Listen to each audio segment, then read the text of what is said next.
Hello students, आज बात करेंगे what do we understand by cost accounting. Simple शब्दों में अगर हम बोलें, cost accounting is a form of managerial accounting, या फिर हम ऐसा भी कह सकते हैं it is a systematic set of procedures for recording and reporting of cost. यहाँ पर हम अपने कॉस्ट को समझने की कोशिश करते हैं। It is very important for a company to have a clear understanding of the cost so that the same can be reduced, same can be controlled, and thereby we can increase the profits for the company.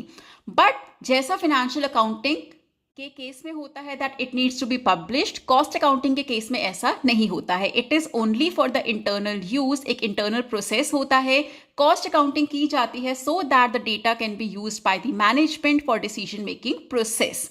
It involves assigning cost to the business activities, और हर वो business activity जिसे cost assign किया जाता है is known as the cost centre. It also includes creating reports that helps company in managing the cost. So cost accounting हमें help करता है in understanding the basic nature of the cost, because cost आपकी अलग अलग तरीके की हो सकती है. We can classify the cost under various heads, जो हम आगे के वीडियोस में डिस्कस करेंगे.